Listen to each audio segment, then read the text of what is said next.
কপালে হাত দিয়ে বেঞ্চিতে বসে আছে। আজ পর্যন্ত আত্মসম্মানে লাগে এমন একটি কাজও যার দ্বারা সম্ভব হয়নি, সে বসে আছে থানায়।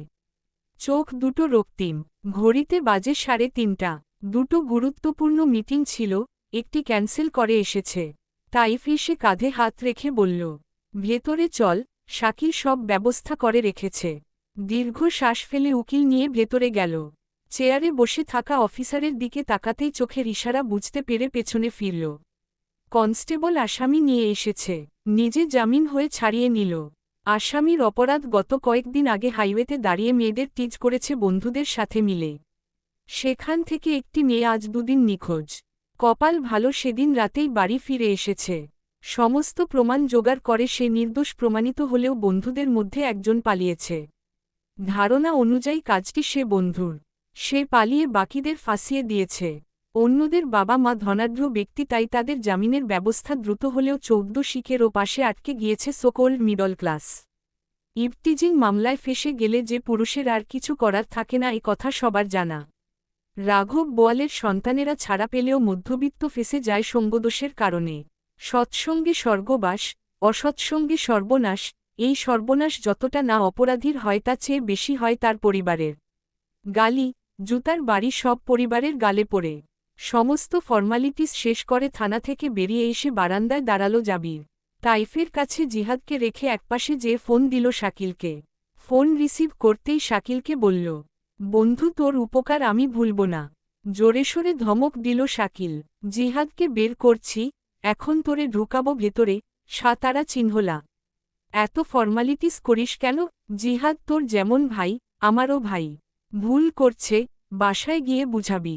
না বুঝলে চর থাপ্পড় দিবি, মাইরের উপরে ঔষধ নাই। এসব কেস ডেঞ্জারাস জানোসি।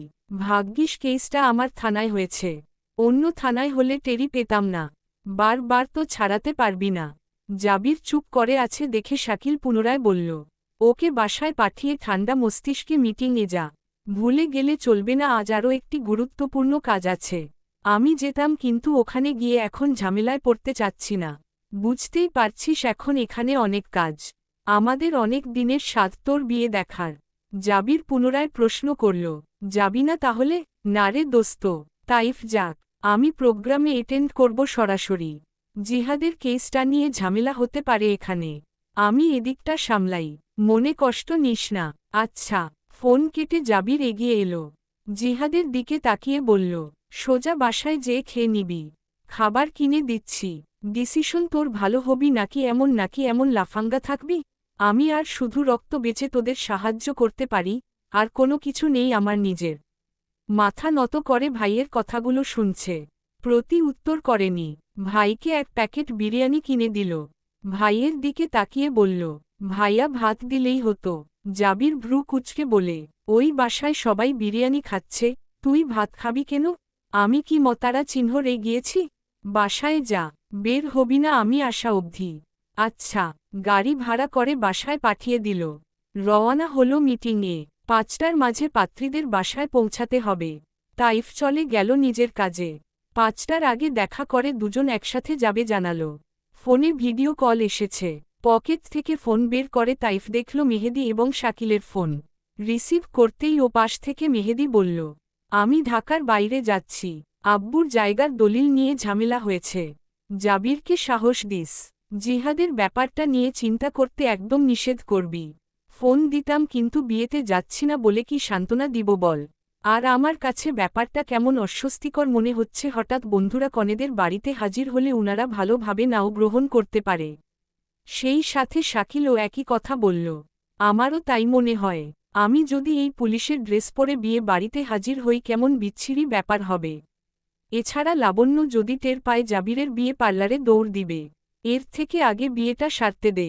কনেরা তো আর জানে না জাবির আমাদের জন্য কতটা আপন। আমাদের সবার উপস্থিতিতে গোজামিল অবস্থা তৈরি হবে। মেহেদি বলল, পিয়ারও একই অবস্থা হবে।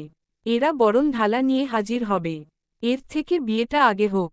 এরপর আমরা নিজেরাই রিসোর্ট ভাড়া করে ফেলব প্রোগ্রামের জন্য। সব দায়িত্ব আমাদের। তাইফ মাথা নেড়ে সায় দিয়ে বলল, দোয়া কর যেন ওর ভাগ্যটা এবার সহায় হয়। নতুবা আজকের দিনেও ওকে থানায় আসতে হলো কেন? ভাব কতটা লজ্জার। পুরোটা সময় মাথা নত করেছিল। আর কত কষ্ট সহ্য করবে ছেলেটা? শাকিল তৎক্ষণাৎ বলল, বিশ্বাস কর তোরা, আজকে জাবিরের দিকে তাকিয়ে জিহাদের কিছু করলাম না। এমন মায়ের মা রতাম, ওর 14 গোষ্ঠীর নাম ভুলায় দিতাম। আমি নিজের রাগ ধরে রাখছি। সারাটা দিন খেটে বাসায় যায়, নিজের সুখ বিক্রি করে এদের আইস কিনে, আর সেই ভাইকে থানাও ঘুরিয়ে নিল এই সাতারা চিহ্নলা। মেহেদী বলল, বাদ দে, দেখ কি হয়, আল্লাহ ভরসা, ওর জন্য দোয়া। তাইফ, সাহস দিস তুই। ঠিক আছে। অতিথিতে গিজগিজ করছে বাসার প্রতিটি কর্নার। মিসেস খিয়া তার ননদ, যা এবং বোনদের নিয়ে অতিথি আপ্যায়নে ব্যস্ত। এদিকে দুধরনের সমস্যা আজ তৈরি হয়েছে। সবাই উপস্থিত থাকলেও কনে এবং বর কেউই উপস্থিত নেই। বরের আজ বেশ গুরুত্বপূর্ণ মিটিং থাকাতে সে আসতে আসতে বিকাল 5টা বাজবে এবং কনের আজ প্রেজেন্টেশন ছিল, যার কারণে বিশ্ববিদ্যালয়ে যাওয়াটা বেশ জরুরি ছিল। হুটহাট আয়োজনে এমন পরিস্থিতি তৈরি হয়েছে। 4টার মাঝে কনে হাজির হবে। পাত্রপক্ষ থেকে সব কথা পাকাপোক্ত চলছে। পাত্রপাত্রী আসলেই বিয়ে পড়ানো হবে তাদের মতো নিয়ে। পাত্রী আগে চলে এসেছে।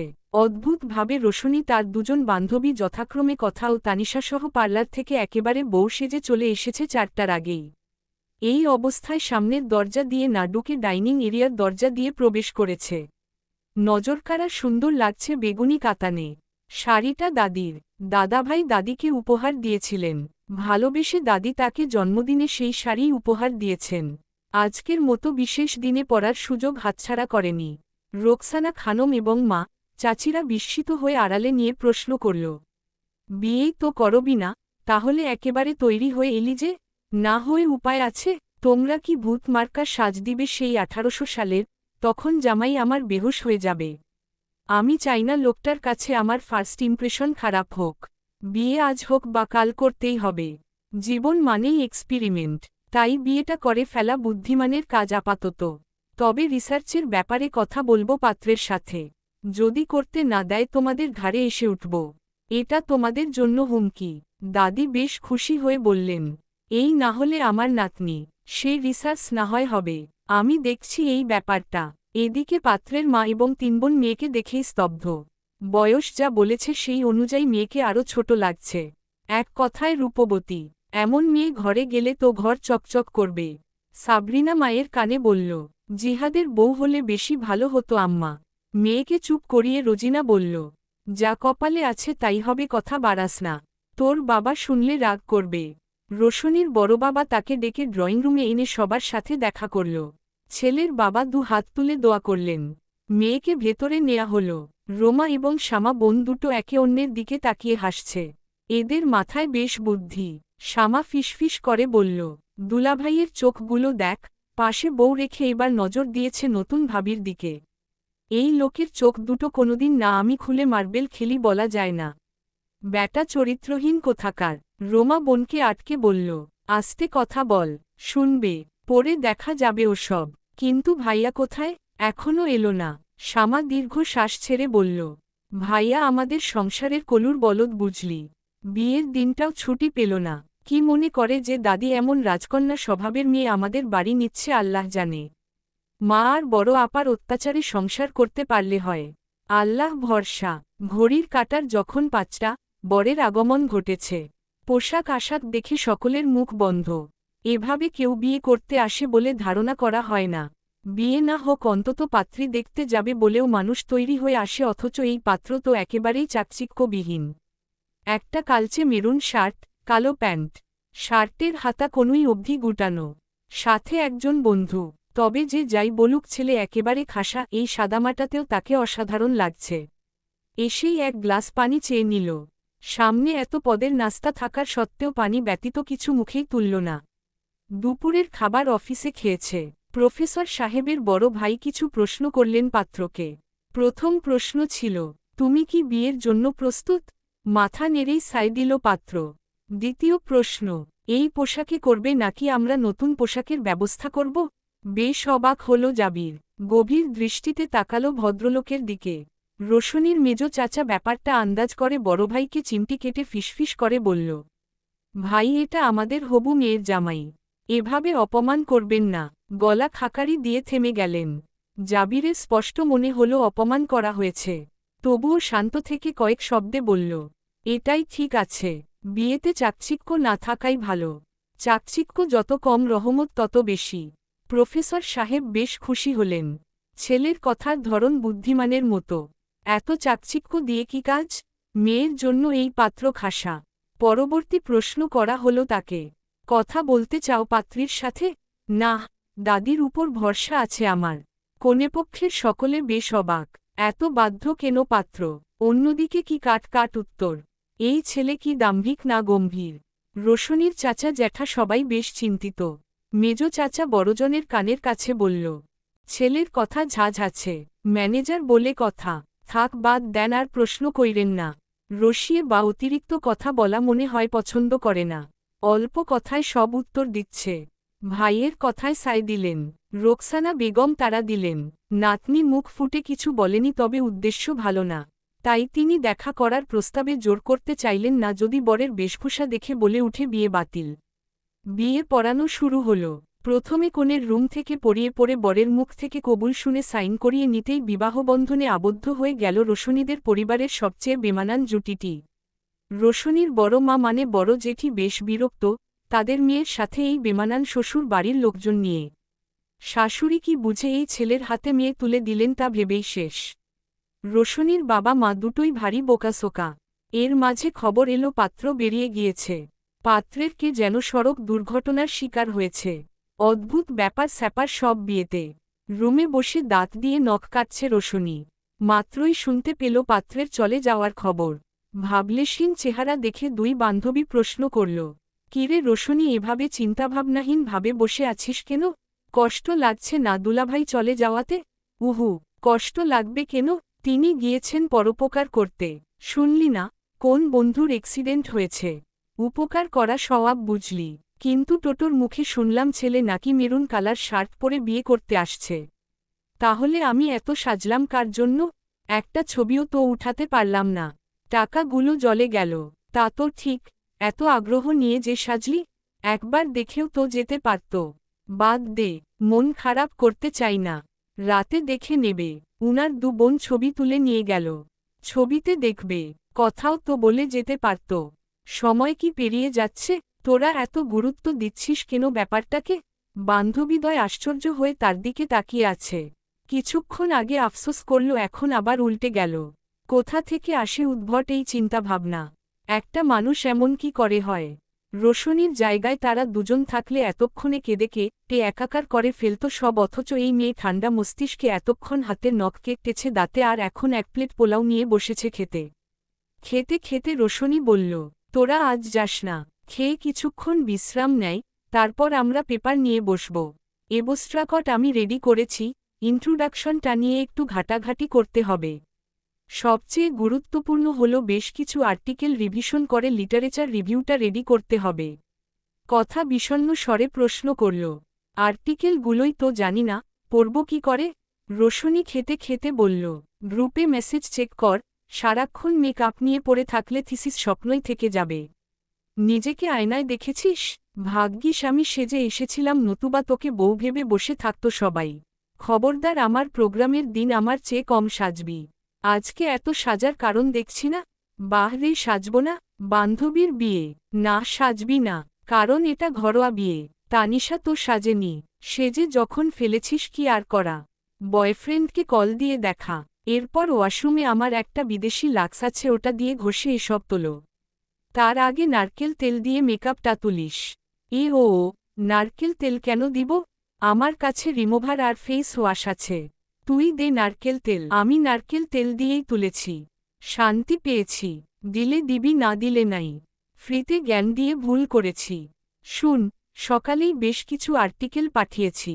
এটিএন বাংলায় একটা প্রোগ্রাম করত, সাদা মনের মানুষ, ওখানে কিছু অসাধারণ চরিত্র আছেন যাদের সম্পর্কে জানলে আমরা অনেক ক্লু পাব। শুরু করে দে, আমিও খেয়ে যোগ দিচ্ছি। আবারও বললাম, তোদের ক্ষুধা লাগলে খেতে পারিস। রোস্ট আর কাবাবটা মজা হয়েছে। হাসপাতালে এসেই সর্বপ্রথম 2 ব্যাগ রক্ত দিতে হল। মেহেদির অবস্থা গুরুতর। বাড়ির লোকজন কাঁদছে। অফিস থেকে বের হয়ে বাবার দলিলের কাজে ঢাকার বাইরে যাওয়ার সময় পথিমধ্যে এই দুর্ঘটনা। অটোরিকশাগুলো বেপরোয়া চালানোর শিকার সাধারণ মানুষ। জনদুর্ভোগ দিন দিন বাড়ছে, কমার পরিবর্তে। সিস্টেম যতই পরিবর্তন হোক দেশের মানুষের স্বভাব পরিবর্তন হবে না। তাদের চাহিদা শেষ হয় না। পরিস্থিতি কিছুটা স্বাভাবিক হতে হতে বেশ রাত হয়। শাকিল ছুটে এসেছে থানা থেকে। তাইফ আফসোস করে বলল, কতটা এক্সাইটেড ছিল ট্যুর নিয়ে, জাবিরের বিয়ে নিয়ে। অথচ কি থেকে কি হয়ে গেল। জাবির আশ্বাস দিয়ে বলল, ও সুস্থ হলে ইনশাআল্লাহ ট্যুরে যাব। এখন দোয়া একটাই যেন তাড়াতাড়ি সুস্থ হয়।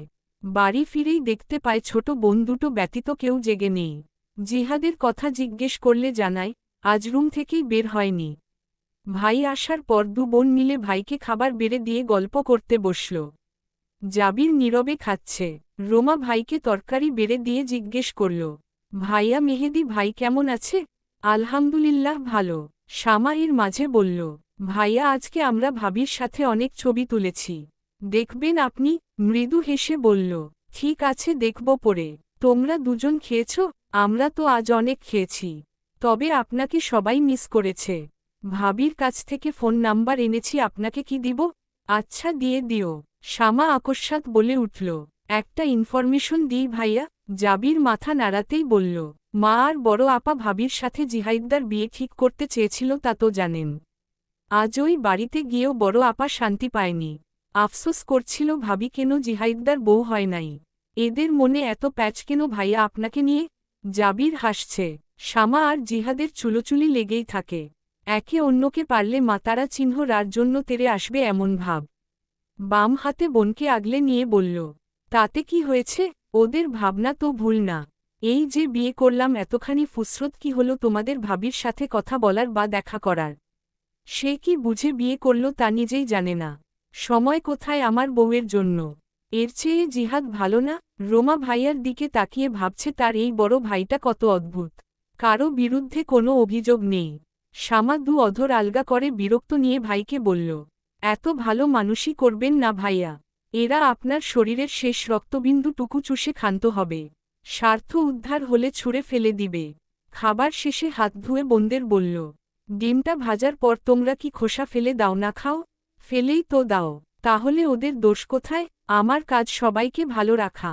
দিন শেষে আমার প্রাপ্তি হলো সবাই ভালো আছে। আর কি চাই? রোমা কখনো এত কথা বলে না। তবে আজ ভাইয়ের কথাটা খুব গায়ে লাগল।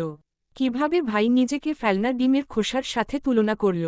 চট করে মুখের উপর জবাব দিয়ে বলল, শুনেন ভাইয়া, ডিমের খোসাটুকু যারা বুঝে না, যাদের প্রয়োজন নেই তারা ফেলে দেয়। অনেকে সেই খোসা প্রসেসিং করে গাছে দেয়, সেই খোসা গুঁড়ো করে একটা দুর্দান্ত সার তৈরি করে ফেলা যায়, তা কি সবাই জানে? আসলে সবাই খাঁটি সোনা চেনে না। তাই এরা ওই রং করা সোনার মতো ইমিটি স্বর্ণ নিয়ে পড়ে থাকে। চকচকে জিনিস এদের পছন্দ, এদের জন্য এত করবেন না। এবার একটু নিজের সংসারে মন দিন।